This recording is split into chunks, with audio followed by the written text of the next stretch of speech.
No one screamed when the Duke fell. They screamed when the horse didn't stop. The most feared stallion in the county reared above him, wild, shaking, furious, while every man nearby froze, knowing exactly what came next. Because this horse had already broken 3 men, and it was about to kill a duke. That was when a quiet woman stepped forward. No title, no weapon, no fear. And for the first time in its life, the horse listened. No one screamed when the Duke fell. They screamed when the horse didn't stop. The sound tore through Ravenshollow Estate like a warning too late to obey, metallic, furious, alive with grief. Every stable hand knew that scream. Every groom froze where he stood. Morholt. The black stallion reared high above the paddock rail, muscles knotted tight beneath a coat that gleamed like spilled ink. His eyes rolled white, foam flecking his mouth, hooves slamming down hard enough to crack the packed earth. The Duke lay on the ground beneath him. Julian Blackmere hadn't meant to fall. He had only taken one step too close, just one, trying again. To do what no one else had managed in 2 years. To remind the horse that he was not the enemy. But Morholt did not see him. Morholt saw memory. The stallion screamed again. A sound so raw it made men flinch and turn away. Someone shouted for ropes. Someone else shouted for guns. Don't he'll strike. Julian dragged himself backward, breath knocked from his lungs, blood warm at his temple. He knew that look in the horse's eyes. He'd seen it too many times. This was the moment when Morholt finished things. This was the moment everyone ran. Everyone. Except Lydia Ashen. She had been crossing the yard with feed buckets when the scream hit her. The metal handles bit into her palms as she stopped dead, heart slamming hard enough to hurt. She didn't look at the horse first. She looked at the Duke. Julian Blackmere, Duke of Ravenshollow, was on the ground, stunned, one hand braced behind him, the other slick with blood. He looked smaller like that, younger, mortal, in a way no one ever spoke of aloud. And Morholt was lifting again. Lydia dropped the buckets. They hit the ground with a dull clang that barely cut through the chaos. Someone shouted her name, her father's voice, sharp with fear. "Lydia, don't." She didn't answer. She was already running. The fence tore at her palms as she climbed it, skirts catching, boots slipping in mud churned up by panic. Her breath burned in her chest, but she didn't slow. She didn't think. Thinking was for later, when you were safe enough to regret. She landed inside the paddock, just as Morholt struck the ground inches from Julian's legs. The earth shook. Lydia stepped between them. Everything stopped. For one impossible heartbeat, the entire estate seemed to hold its breath. Morholt loomed over her, massive and shaking, breath steaming in the cold air. He could crush her without effort. He could end her with a single misstep. Julian looked up at her in horror. "What are you doing?" he rasped. "Get away from him." She didn't turn. She didn't answer. She stood still and refused to be afraid. Lydia let her shoulders drop. Let the tension drain from her arms.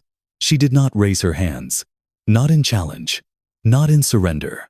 She lowered herself slowly to the ground. Saturday. The scream that tore from Morholt's throat shattered into something broken halfway through. The stallion's head snapped toward her, nostrils flaring, eyes searching her face as if he'd never seen a human do that before. Lydia hummed. Low. Steady. Almost too soft to hear. Not a song. A rhythm. Her breath matched it. In. Out. Slow enough to borrow calm from. Morholt stamped once, sharp and uncertain. Then again less violent. Julian stared. Every instinct screamed at him to pull her back, to drag her away before the horse remembered how dangerous it was. He reached out without thinking. And Lydia lifted one hand. Not at the horse. At him. Stop. The Duke of Ravenshollow froze. He didn't know why he obeyed. He only knew that he did. Morholt's breathing changed. It stuttered, then slowed, steam rising and falling in uneven clouds. The stallion lowered his head a fraction. Not enough to submit, not enough to trust, but enough to listen. "You remember," Lydia whispered. Her voice barely carried, but Morholt's ears flicked forward. "I know you do."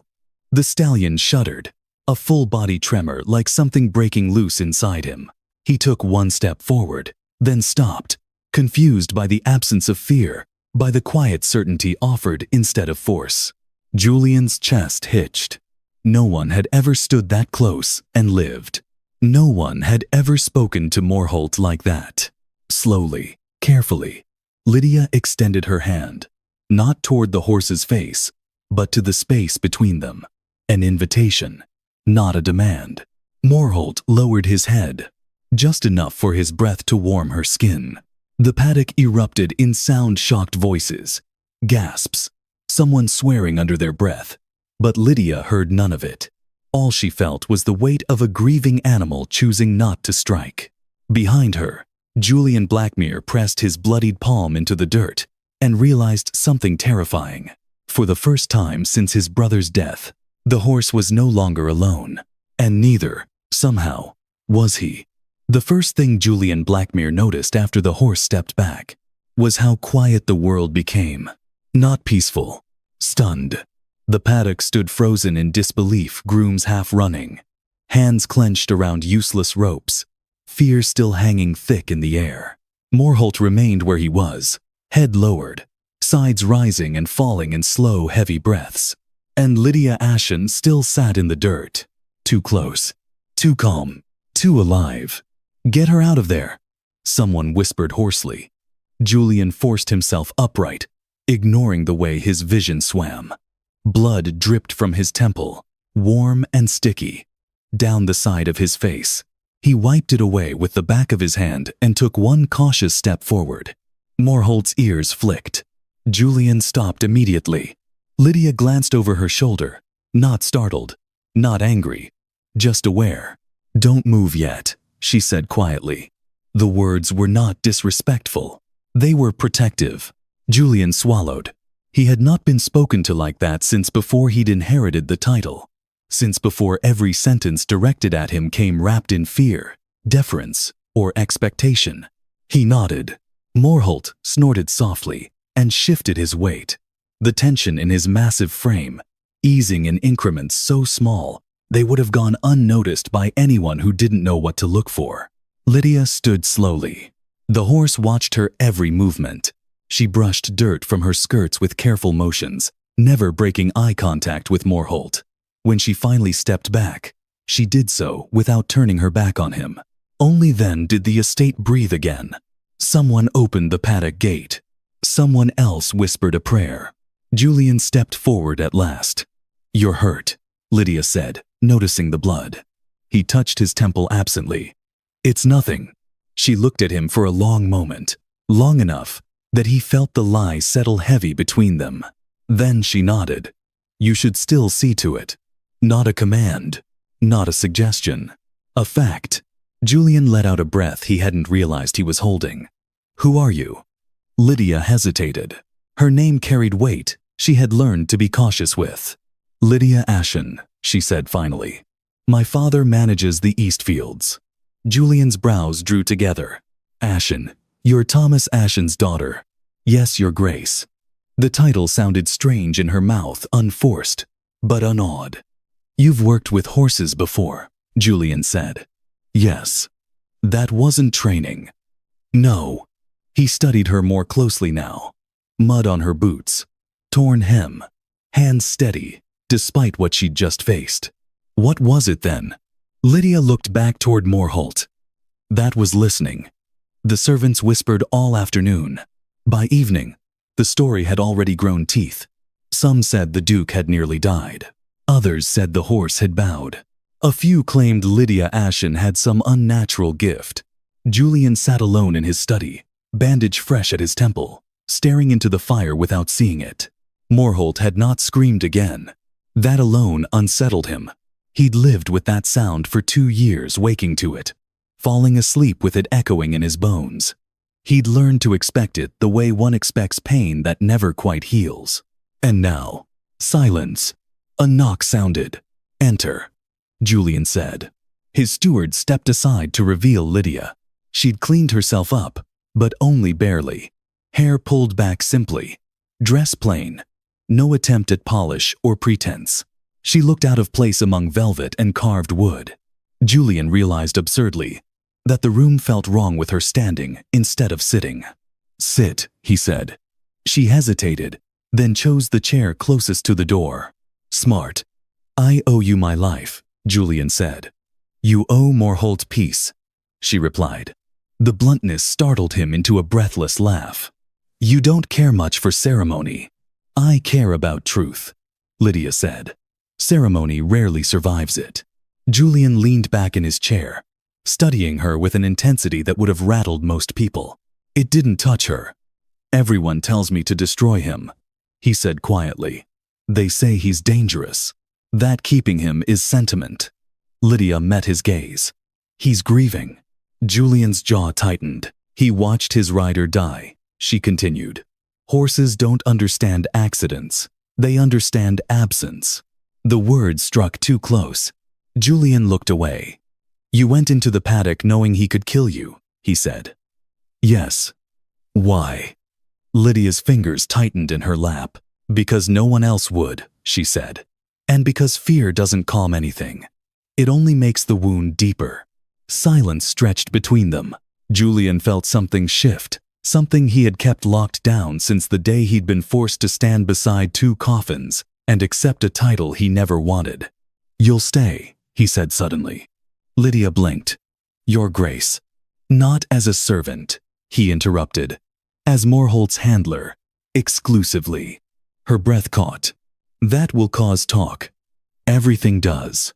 She studied him now the way she'd studied the horse measuring, reading beneath the surface. "And if I refuse?" Julian held her gaze. "Then I'll spend the rest of my life wondering why the one person who reached him walked away." The honesty startled them both. Lydia looked down, then back up. "I don't obey fear," she said quietly. "But I don't ignore consequences either." Julian nodded. "Neither do I." They stood there, Duke and Field Steward's daughter, bound by a silence that felt heavier than sound. Outside, in the darkening stables, Morholt stamped once. Not in anger, in recognition. The estate did not turn on Lydia Ashen all at once. It shifted, like ice cracking beneath careful feet. The first sign was silence. Servants who once greeted her in passing now looked away. Stable hands stopped speaking when she entered a room. Conversations lowered, not enough to hide, just enough to wound. By the third morning, she felt it everywhere. Eyes, judgment, sharpened by fear. Because Morholt had not screamed since the day she stepped into the paddock. And nothing frightened Ravenshollow more than change it did not understand. Lydia kept her head down and her hands busy. She worked Morholt at dawn, when the mist still clung to the ground and the estate slept. She cleaned his stall herself, fed him, walked him slow and patient through the far paddock, where no one dared follow. Morholt watched for her now. When she approached, his ears turned not flat, not tense, curious, trust, fragile as glass. Julian observed from a distance. Always from a distance. He told himself it was propriety, that allowing the staff to see him hovering near her would only worsen the gossip. But the truth sat heavier. Watching Lydia with Morholt made something in his chest ache, an ache too personal to examine closely. She did not demand obedience. She offered presence. And Morholt gave it back. By the end of the week, the whispers sharpened into something uglier. "Dangerous," someone said in the tack room. "Unnatural," another murmured. "She's filling his head," came the quietest voice, most dangerous of all. Lydia heard none of it directly. That was the point. She heard it in the way doors closed sooner, in the way her father stopped meeting her eyes, in the way the head groom refused to acknowledge her instructions, unless they came from the Duke himself. The breaking point came on the 7th night. Lydia was returning from the stables when she found her quarters ransacked. Nothing stolen, everything disturbed. Her few belongings scattered across the floor. Her mother's old scarf torn. Her father's ledger shoved beneath the bed like refuse. A message. She stood very still in the doorway. Fear crept in late, but it came. Footsteps sounded behind her. Julian. He took in the scene in one glance, and went still in a way that radiated danger. Who did this? he asked quietly. I don't know, Lydia said. But they both did.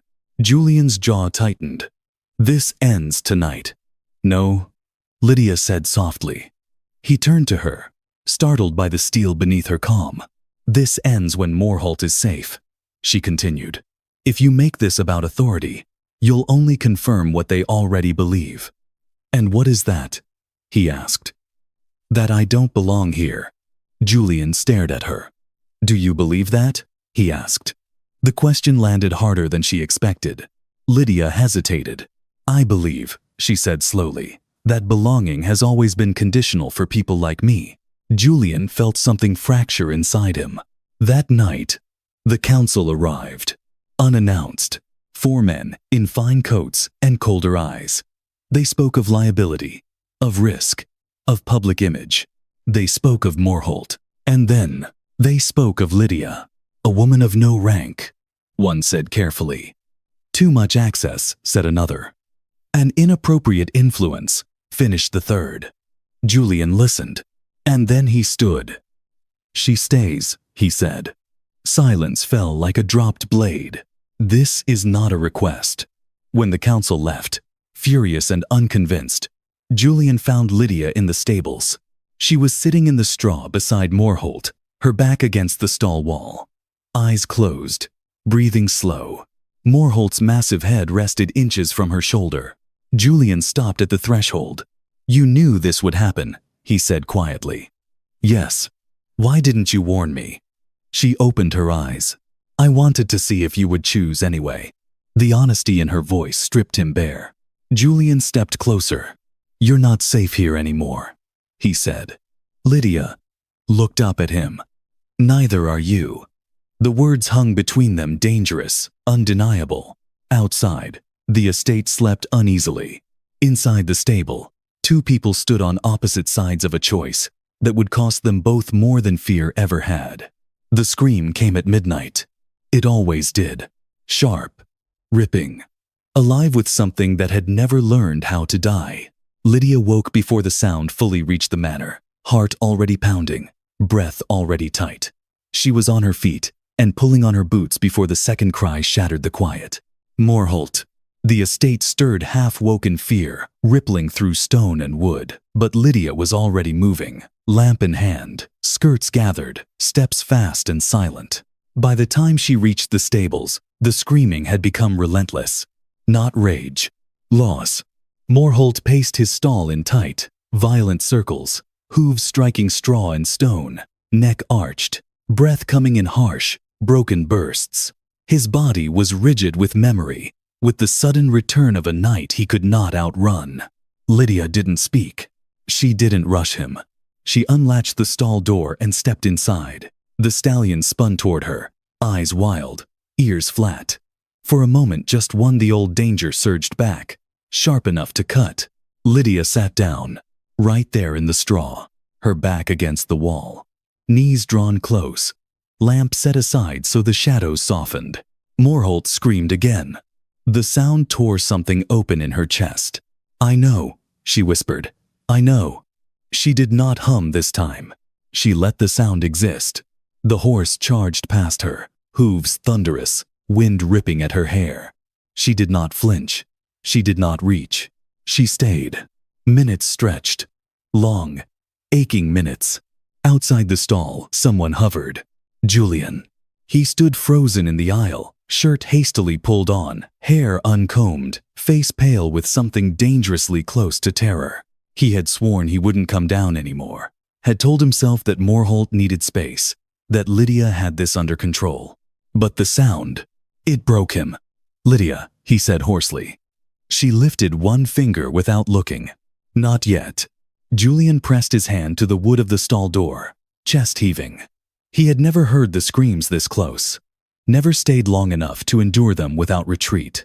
His brother had been the one Morholt called for, and every scream reminded Julian of what he had survived. Morholt slowed, just barely. His pacing faltered. The scream cracked into breathless whines, then into trembling silence punctuated by sharp snorts. Lydia spoke again, voice low and steady. You're allowed to miss him. The stallion stopped, stood shaking in the center of the stall. "You're allowed to be angry," she continued. "He didn't choose to leave you, and you didn't fail him." Morholt's ears flicked. Julian's throat closed. Lydia rose slowly. One step, then another. "I can't bring him back," she said softly. "But I can stay." Morholt lowered his head just enough for his breath to ghost across her shoulder. Then finally, he leaned into her. The great weight of him sagged, trembling, against her slight frame. Lydia wrapped one arm around his neck, fingers pressing into warm muscle, anchoring him as his body shook through the last of the storm. Julian made a sound then, a broken one. He sank down outside the stall, back against the wall, hands covering his face as grief he'd held at bay for 2 years finally found a crack. "I tried," he whispered. "I tried so hard." Lydia looked at him over Morholt's dark mane. "You don't have to be strong here," she said. The words undid him. Julian bowed his head and cried silently into his hands, shoulders shaking, breath stuttering like the horses had moments before. For the first time since his brother's death, he did not leave. He stayed. When the storm passed, Morholt stood calm but exhausted, head heavy against Lydia's shoulder. Julian wiped his face, stood slowly. "May I?" he asked, voice rough. Lydia stepped aside but did not move away. Julian reached out, trembling, and rested his hand against Morholt's neck. The horse did not flinch. Julian exhaled a sound that was half laugh, half sob. "Thank you," he said, not to Lydia, not to Morholt, but to the quiet itself. Lydia met his eyes. Something had shifted, not healed, but held. Outside, the estate slept on, unaware that something sacred had occurred in straw and shadow, a grief shared instead of silenced. And for the first time, Julian understood something terrifying and true. Lydia was no longer just Morholt's anchor. She was becoming his. The summons arrived at dawn. Not a letter, not a request. A carriage, black lacquered, crest polished, waiting in the front drive like a verdict. Lydia watched it from the stable doorway, Morholt's warm breath fogging the air beside her. The horse was calm this morning, too calm, as if he sensed the shift before anyone else dared name it. Julian had been awake all night. She could see it in the way he walked toward her, now coat immaculate, posture controlled, eyes hollow with restraint. The Duke mask had been put back on carefully, too carefully. "They're calling a formal inquiry," he said. Lydia nodded once. "The council. And representatives from the crown," he added. "They're framing it as concern for estate safety. For Morholt," she said. "And for you." The words landed heavier than he intended. Lydia didn't react. She simply reached up and rested her palm against Morholt's neck, grounding herself in the steady, living weight of him. "They'll ask questions," Julian continued. "About your role here, about my judgment. And your answer," she asked quietly. Julian hesitated. For the first time since she'd known him, he didn't speak immediately. "That," he said finally, "depends on what you want." The honesty startled her. "What I want," Lydia echoed. "Yes." She turned to face him fully now. "I want Morholt safe," she said. "I want my father's position untouched, and I want no one punished on my behalf." Julian's jaw tightened. "And yourself?" Lydia looked away. "I've learned not to ask for things that come with conditions." The carriage driver cleared his throat politely. Julian felt something inside him snap, not loudly, but completely. The inquiry took place in the great hall. Sunlight poured in through high windows, illuminating polished floors and generations of authority carved into the walls. The council sat in judgment, faces unreadable. The crown's observer stood apart, pen poised. Lydia was not invited to sit. She stood at the back. Julian noticed. He said nothing yet. They questioned Morholt's behavior. They questioned Lydia's presence. They questioned Julian's fitness to rule. Each question was polite. Each one was a blade. "This woman," one councilman said carefully, "has no formal training recognized by the crown." "She has results," Julian replied. "Results born of proximity." Another countered. "Of inappropriate access." Julian felt the room tilt. Inappropriate, he repeated softly. Yes, the man pressed. A young woman of no rank, living under your protection, working alone with a dangerous animal, influencing estate operations. Julian looked at Lydia. She met his gaze calmly. She was ready. Ready to be dismissed. Ready to be blamed. Ready to disappear quietly. The way women like her always did when men in power needed the problem to go away. Julian Blackmere understood then what the choice truly was. Not Morholt. Not reputation. But pattern. He stood. My brother died because no one questioned what was considered appropriate, he said evenly. He took the road deemed safest by tradition. He obeyed advice given by men who never imagined it could fail. The room stilled. I will not repeat that mistake. One of the council members frowned. Your Grace, I am not finished. Authority rang through his voice, now earned, not inherited. Lydia Ashen is here because she succeeded where all sanctioned expertise failed. Because she treated grief as something to be carried, not crushed. He turned, walked the length of the hall, and stopped in front of her. And then, without asking permission, he offered her his hand. Gasps rippled through the room. This woman saved my life, Julian said. She saved my brother's horse. And she saved something in me that this estate was slowly killing. He looked back at the council. If my rule requires sacrificing that, then perhaps the problem is not my judgment. Silence. The Crown's observer slowly set down his pen. This is highly irregular, one councilman said. Yes, Julian replied. So is refusing to destroy a living creature, because it makes you uncomfortable. He tightened his grip on Lydia's hand. I will not dismiss her, he said. I will not silence her. And I will not pretend that choosing compassion over fear makes me weak. Lydia's breath caught. She had never been chosen like this. Not privately. Not publicly. Not without conditions. The inquiry adjourned without resolution, which meant one thing. War. Quiet. Political. Relentless was coming. Outside, Lydia stopped him beneath the archway. You didn't have to do that, she said. Yes, Julian replied. I did.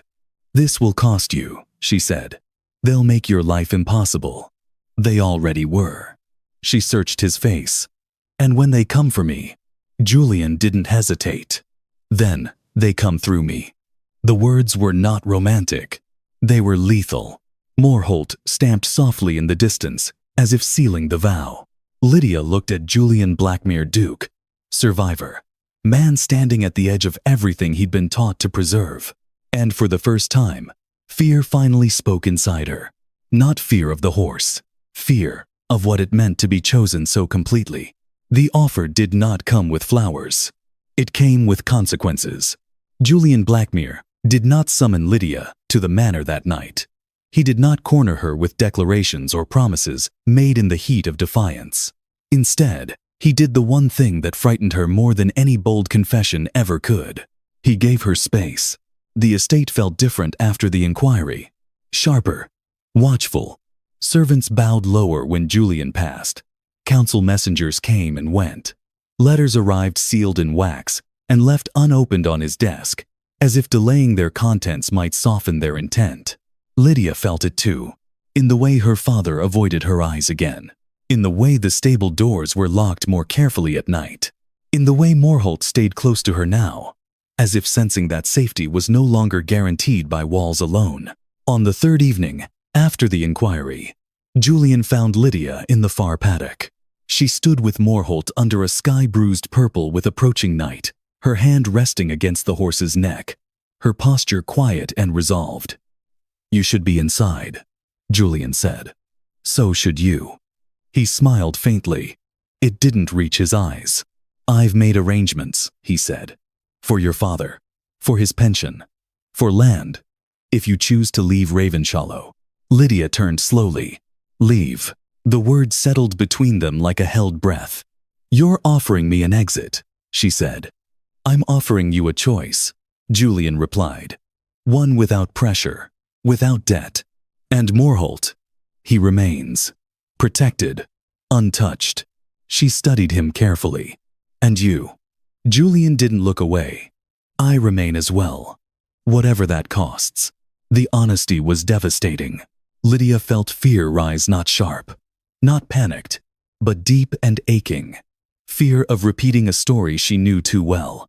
Fear of becoming the woman whispered about, blamed, erased when power decided she was inconvenient. Fear of believing.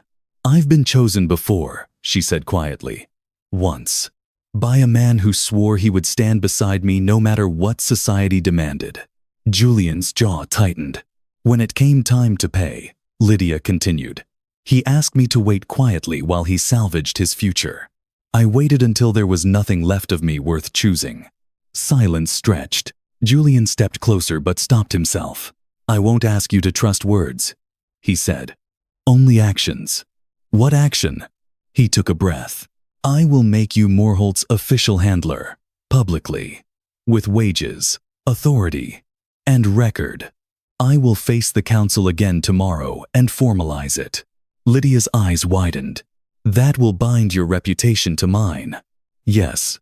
And if they retaliate, they will. And if they demand I be removed? Julian's voice lowered. Then they will have to remove me first. The words were not romantic. They were irrevocable. Lydia closed her eyes. When she opened them, she looked at Morholt. The horse stood calm, grounded, present no longer ruled by memory, but shaped by it. She understood then. This was not about being saved. It was about choosing to stay. I won't leave, she said. Julian stilled. But not because you asked, she continued. I stay because this work matters. Because Morholt matters. And because I will not live my life shrinking to protect other people's comfort. She met Julian's gaze. And if I stand beside you, I do it as myself. Not quietly. Not invisibly. Relief broke across his face, raw, unguarded. I wouldn't want you any other way, he said. The next morning, the council reconvened. Julian did not sit. He stood. Lydia stood beside him. This is Lydia Ashen, Julian said calmly. Morholt's handler, by contract and by right. Her work here is not provisional. It is permanent. There were objections. Of course there were. But Morholt was brought forward calm, responsive, alive in a way no one had seen since the Duke's brother died. Evidence does not argue. It endures. By dusk, the decision was made. The council withdrew, not pleased, but checked. Julian walked Lydia back to the stables himself. No one followed. No one dared. That night, Morholt did not scream. He slept. And for the first time since inheriting Ravenshollow, Julian did too. Weeks later, Lydia stood at the paddock fence, watching Morholt move freely beneath open sky. Julian joined her. You chose the harder path, he said. So did you. He hesitated. I won't pretend this will be easy. Lydia smiled faintly. I don't want easy. Julian turned to her fully now. I won't ask for more than you're willing to give, he said. But if you ever choose to walk beside me beyond this, beyond horses and titles, I will not hide you. She considered him. The man who had been broken and stayed.